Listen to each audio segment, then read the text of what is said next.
Good morning. I'd like to thank the Northern Ireland Tourism Board, Department of Employment and Learning, and People First for inviting me to join with your master class today. I'd also like to congratulate you on your launch of WorldHost today. It's a program that I'm very familiar, being with our own tourism board for 16 years. I know you'll be hugely successful in the years that you're going to be using this program to improve your competitiveness. This morning, what I'd like to do is use my time to talk a little bit about my experience with British Columbia and the tourism experience we've had, and why meeting the visitors' needs is especially important to help maintain our competitiveness. So specifically, what I'd like to do is cover three things this morning.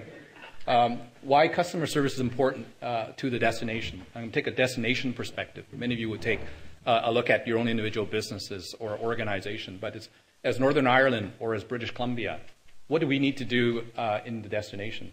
I'm going to share a little bit with you the priorities and strategies that are welcome for our visitor that we've deployed over the last 16 years. Then I'm going to take a little bit of a case study and look at what we did on our Vancouver 2010 Olympic and Paralympic Games in Vancouver. So I thought I wanted to start with this cartoon. If you can't see the caption, it says, "Sir, your luggage is still missing, but we found a stray sock that might be yours."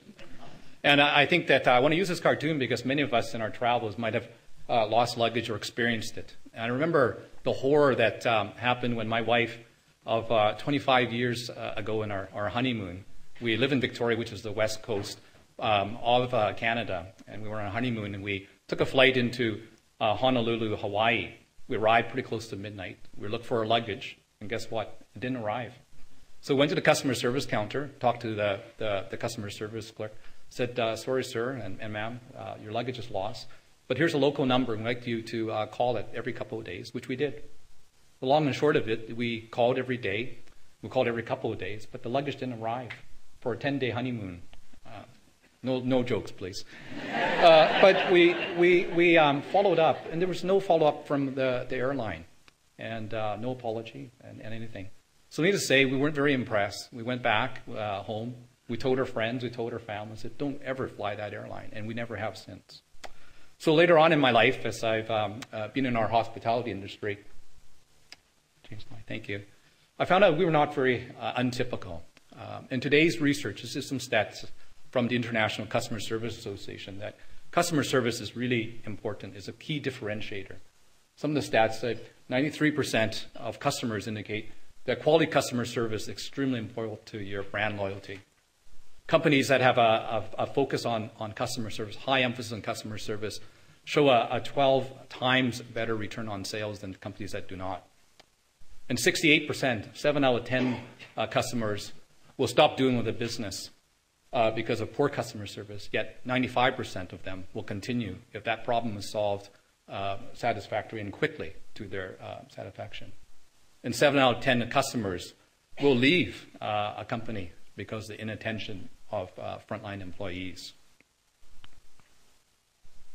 So today, as we know, the world is extremely competitive for tourism. It's intensely competitive today, and travelers are really looking for real value and quality service. This is happening in luxury travel, in things like train and cruise ships, as well as more affordable budget travel, which is closer to home and more frequent. We have more destinations coming on board, offering our consumers lots of choice. So as Northern Ireland, as you develop your marketing plan and strategies, you also have opportunities for authentic experiences, local culture and cuisine, and consumers more and more are sensitive to eco-responsible choices.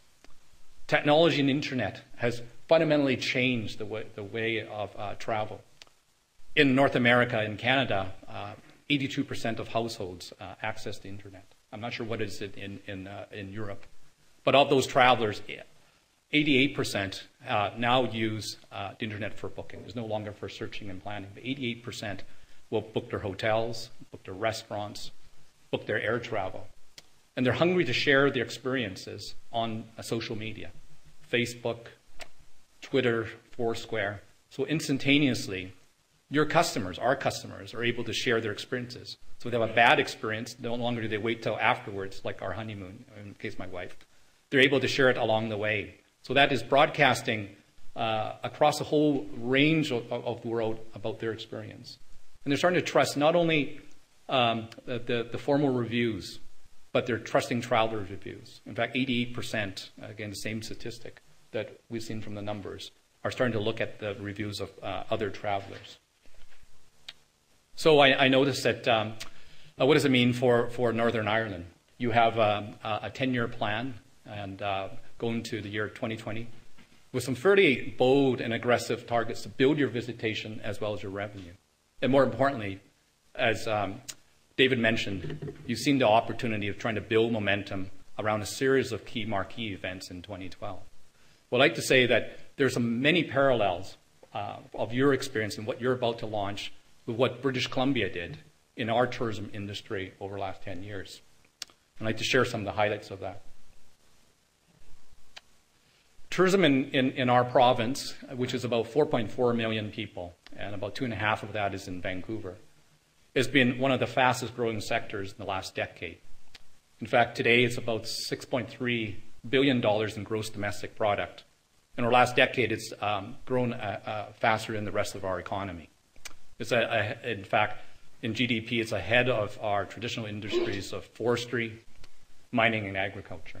Today, it's about a $14 billion industry in 2011, the latest numbers, with about 16 million visitors. About also equally 1 in 12 jobs are employed in our sector, about 127,000 jobs.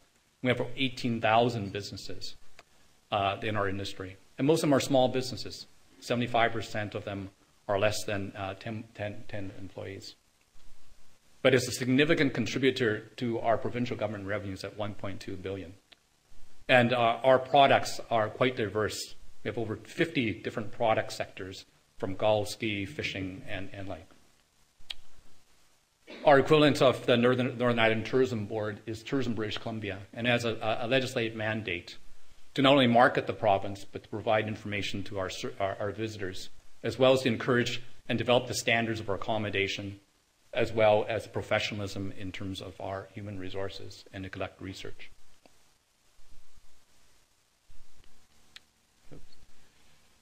In 2003, the Premier asked myself and our Chief Executive to develop a framework, a strategic plan.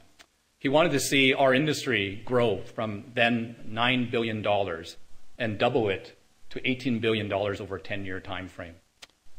We also, in 2003, in July, were just awarded the rights to host the 2010 Winter Olympics, just like London 2012 in less than 6 months.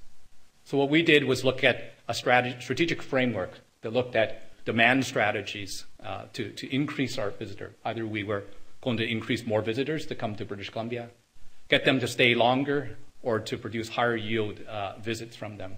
On supply side, we looked at ways that we increase our utilization of existing hotel, of existing product capacity in our ski and summer seasons.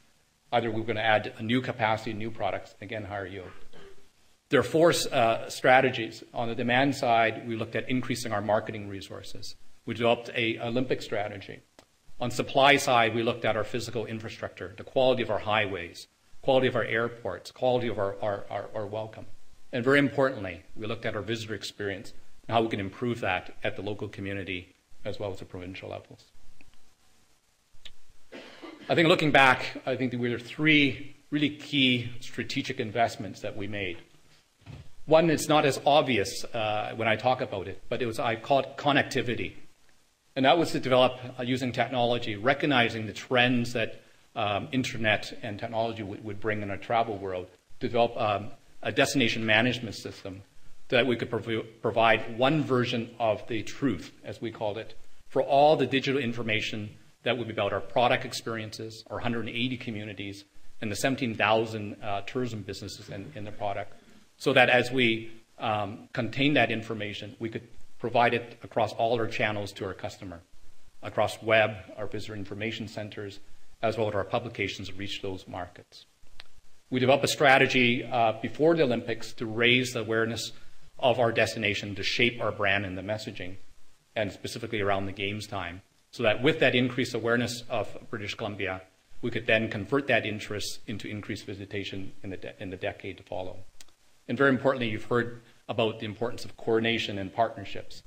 The Premier was so impressed with this 10-year plan that we developed that he in fact doubled the funding over 10 years from $25 million in 2005 to $50 million, and he dedicated a percentage of our bed tax. We have had an 8% hotel tax, and increased that percentage in legislation from 1.5% to 3%.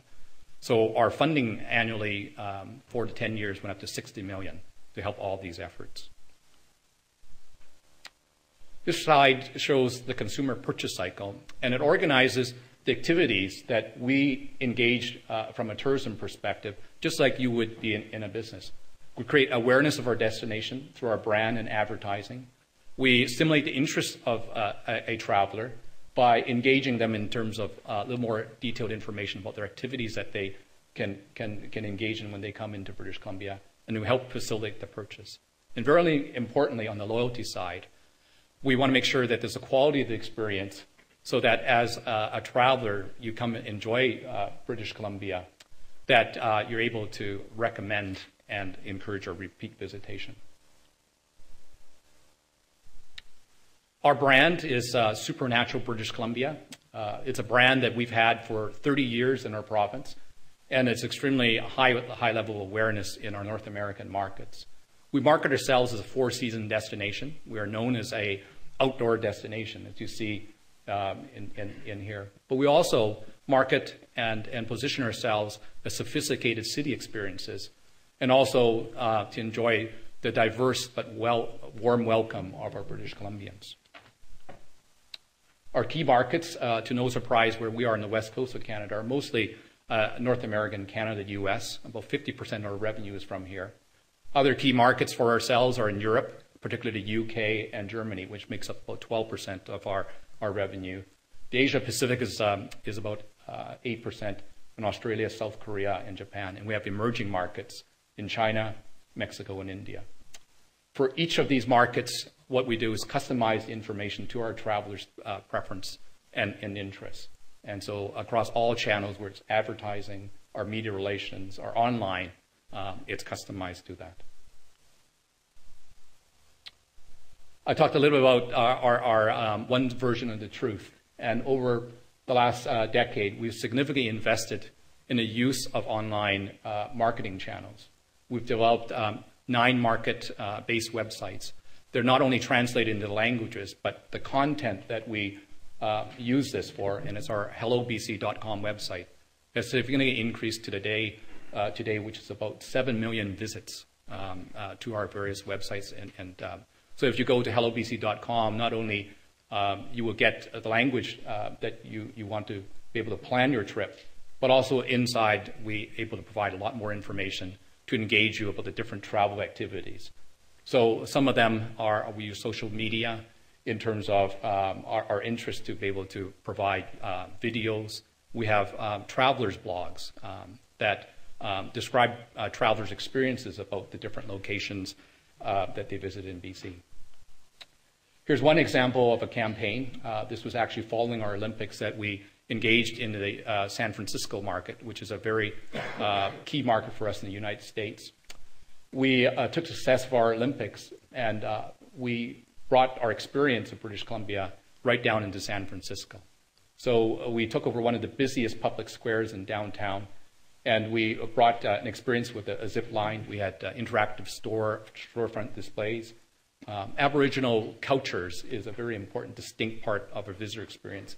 And we're able to bring Aboriginal dancers as well as ambassador street teams to engage the customer. A key part of our welcome is our Visitor Information Center network. And each year, annually, we service over 3 million visitors. So between our website and our Visitor Information Centers, we reached through those channels about 11 million visitors in total. We have over 116 community visitor centers that represent 13,000 businesses in our province and distribute 1.6 million publications. We also have 6 key gateway centers located in key corridors and entry points in our province. They're key to our contact points with our visitor.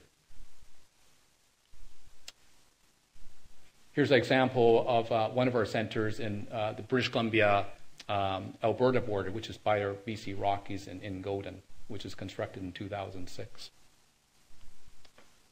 Here's one in Osoyoos, and this is a desert, so in the summer it actually gets as hot as over 100 degrees Fahrenheit, and this was constructed in 2007. Another key part of our quality side is our accommodation standards and ratings program. We have over 2,500 hotel properties and accommodation in our province. And we inspect roughly 50 principal properties every year. So the latest rating that we have is to increase our accessibility ratings for mobility as well as sight and vision impaired.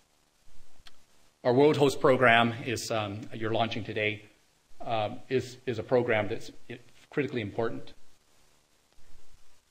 It was originally launched in 1986, some 30 years, as our customer service initiative for our Expo 86 World's Fair. It's been used for our 94 Commonwealth Games for all our volunteers. I know that Glasgow is hosting in 2014 here in the UK.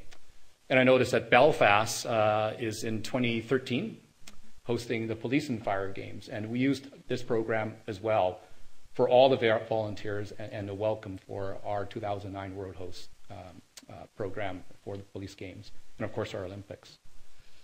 I'd just like to talk a little bit about how strong our commitment is to a customer service culture. Each year we have about 20,000 people go through our own WorldHost program. We have over 120 delivery organizations that provide it. And there are more than 25 licensees worldwide that have adopted our program. And we actually, as people will say, we actually haven't marketed, but the world reputation of this program and how it's helped the visitor welcome is world renowned. It's in New Zealand, Australia, it's in Mexico, it's in most of the states and provinces in North America, as well as in the Asia Pacific and Thailand, Singapore, Philippines as a few. I'd like to talk a little bit about how we put this together as we welcomed the world in 2010 with our Vancouver Olympics. So here's just some of the numbers. Vancouver was the largest city ever to host a Winter Olympics in 2010. In terms of comparing it to your London 2012 games here, the summer games are about 2 to 2.5 times the numbers. We hosted close to 7,000 athletes from over 80 countries during the games for 1.6 million tickets. There were about 12,000 media that came in 2010 during the games time. We trained over 25,000 volunteers for the games. And very importantly, the media, the 12,000 media, broadcast Canada and the games to a viewing audience of 3.5 billion people. So this slide shows that the games actually was such a key part of shaping the image to the rest of the world.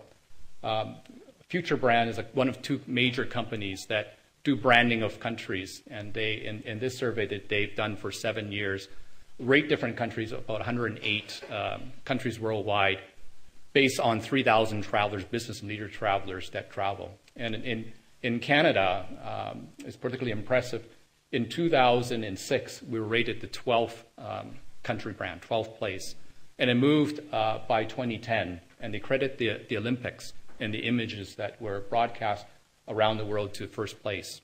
And in November of this year, they released their numbers again for 2011, that we were again in first place. So why were we successful? And I think there are really 2 key factors that helped us do that. One, we serviced the needs of 2 key customer groups. One was the 12,000 media that attended the games and reported the stories. And I think we're all aware of the importance of the media and how they can actually shape the message, whether it's positive or negative about a destination. We also put a welcome strategy together for our 250,000 visitors who came and experienced from athletes to the National Olympic Committee, sponsors, spectators, and the media. So our overall strategy, recognizing that most of the world was actually not so much in Vancouver, but watching it through television, to in fact try to engage the media so that we could get the stories that we as a destination out on television and also online. Then from that, what we want to do was engage the visitors to then get more interest into our destination by coming to our websites. And a key part of the legacy was not only the raising awareness, but also to capture information for our marketing about the consumer. We started very early. As soon as we won the bid, during the bid announcement, we invited over 20 media from around the world that covered the games and stayed and wrote stories about British Columbia. In fact, a PricewaterhouseCoopers study, which was released fairly recently, looked at the story coverage of our destination between 2003 and 2008, and it increased tenfold. And this is 2 years before our games. So in 2008 alone, there were over 68,000 stories covering the destination in terms of Vancouver and Whistler and British Columbia. In August 2008, just before the Beijing Olympic Games, we launched a media website. And we knew that we had to service the media. So we developed over 300 hours of high-definition raw B-roll footage, we call it. We increased with our partners over 15,000 photo stills, so that the media that wanted raw footage broadcast on television or to have images had that. We also increased our number of story ideas in terms of travel ideas, stories about our destination. We, in 2006, started to work with all our target broadcast media, all the rights-holding broadcasters in all of our key markets that I talk about: Germany, UK with the BBC, Australia with Channel 9, and also in some of our key foreign markets in Japan, China, as well as our key US market with NBC. We were able to build on those relationships, and between 2008 leading to our 2010 games, there was so much significant coverage, not only in terms of the sport coverage about the preparation for the games, but specifically in lifestyle shows, whether it be shows, children's programming, or in this one, the NBC Today Show, which is about 90 million viewing audience. There were story coverages all throughout. We also built on our investment in our online mechanisms, and we partnered in this case with NBC Olympics. Even in the Beijing Games, we were starting to put information about the destination, and here's some online advertising, which then, if you wanted to know more about the Olympic Games, you could enter in a contest, and that helped us build our database, our consumer database, so that after the games we could engage in a conversation.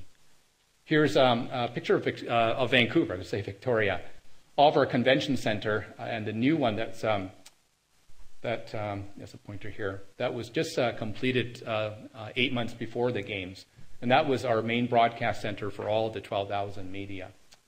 One of the key strategies that we highlighted was to, next slide please, to invest our relationship for our media. And we actually assigned or embedded all of our staff to work as part of the teams during the 17 days coverage of the media. So we partnered with the NBC Olympic team and many of their West Coast affiliates, as well as the BBC, Channel 9 Australia, and Foxtel, as well as ZDF in Germany. Here's some of the numbers. The media coverage for these games were huge. There were over 50,000 hours of Olympic coverage, about 40%, almost close to 50% higher than Torino. Daily viewership in the US was over 90 million, again, 27% over Torino. In terms of our unpaid media, it was over $1 billion that was estimated for Canada. And for BC coverage, excluding television, this is just the travel writers and so, about 24 million. And our BC websites during this period increased in the month of February alone over 600%. And we're able to increase our database to 1.6 million in terms of our ongoing marketing efforts. The second key area was investing in our visitor welcome. So we invested in making sure that we were prepared at all the key touch points of our visitors coming in at the gateway centers, at the airport, as well as the land borders. We put together a games servicing strategy and added kiosks during the games time, as well as we used our customer service program. Here's a picture of the Vancouver airport, and for any of you who had come to Vancouver before, our welcome was just not there in terms of the physical facility. So in January 2009, we completed, and this is a picture of the launch, a brand new welcome center at the airport. Part of the strategy for the games was not only when they arrived in Vancouver, but any other major airport coming in through Canada, through Calgary, Toronto, or Montreal. It was all themed with a welcome that was associated with our brand. Here's the Peace Arch Visitor Center, which was completed just in June of 2009. Again, what was there before was just a trailer, and this is a $4.6 million investment, so that most of the visitors that either came through from the United States through Seattle as they came through the land border, we had an impressive welcome and information. We also work with the Canadian Border Services Agency to theme the welcome and put compelling images of our tourism product at the land border. During the games time, there were 15 additional units with support at key locations. So this is one of them. Two of the kiosks were made of BC wood, and there was multi-language support, maps, computer support, so that we could find information very handily for transportation, venues, accommodation for the visitor. We also launched, and at that time in 2009, it was one of the very first mobile applications, so that visitors actually came to British Columbia and use our website, could, while they're here, actually find out where the local restaurants, and during games time, there was an application that talked about where specific events, news, and so on. Here's some of the publications that we made sure that all of our visitor centers had for British Columbia. On the Olympic training, we worked very closely with our organizing committee. I mentioned 25,000 volunteers, and all of them went through a module.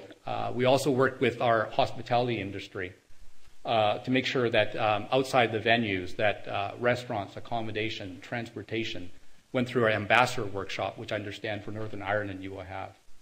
We also introduced a number of additional modules that were customized for our policing services, as well as our border services I talked about. So in total, over 60,000 individuals were trained for our welcoming. That's 3 times our normal average. It was a mass training strategy of 228,000 training hours. And we formed strategic partnerships over a 2-year period before the games, over 30 different organizations. This really increased our volunteerism across the province, as well as a strong sense of community pride. Here's some of the partners. Not only were government, but business organizations throughout the entire games area, and as well as a number of key corporate retail customers. And you see also in there the Bay, which is a major, huge retail chain, as well as McDonald's Canada. We asked the IOC in terms of the welcome, whether Joe Bear, who is the executive director of the International Olympic Committee, what he thought about the welcome. And did we fulfill our promise to welcome the world? And in one word, he was absolutely. He was impressed with the tremendous friendliness of the locals, from the people that traveled to our games. And one of the incredible experiences was the blue-jacketed volunteers that helped. But he also remarked that it was not only the volunteers, but it was all the people in the restaurants, the shopkeepers, and even on the street when you asked about help for a different direction, that people felt so very welcome in Vancouver they didn't want to leave. For us, with our WorldHost training sessions, there was an unprecedented level of passion, and it helped us identify ourselves as British Columbians and Canadians. And this is from one of our manager of training services, that often in the workshops there were tears of pride, were not uncommon, as people were being run through. So this was prevalent in the torch relay, as well as throughout the games period. as we welcomed the 17 days of celebration. We also did a follow-up visitor survey in terms of what the welcome experience was. And the highest rated factor of these looked at accessibility to venues, security, as well as information provided. And 97% of all the visitors, whether they were from North America, including the United States or other, rated the friendliness of our volunteers and staff at the venues as the highest factor. On the likelihood of return and recommendation, we had over 97% increase in our satisfaction, but over 78% of all visitors, based on the pause experience, that they would likely recommend in return. So I'd like to just conclude that customer service obviously is a very key part of your brand and your differentiation.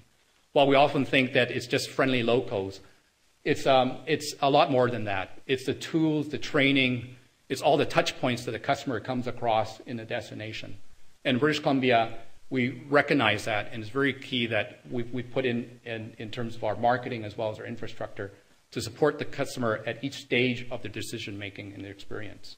And I think that if there's one thing I'd like to leave with you is to focus and understand the importance of that, as well as the role that technology can play as an enabler to making that very important part of the serving your customers' needs. And your WorldHost Training program that you're launching today has had a huge success in British Columbia, and I think it will be hugely successful here as well in Northern Ireland. Thank you.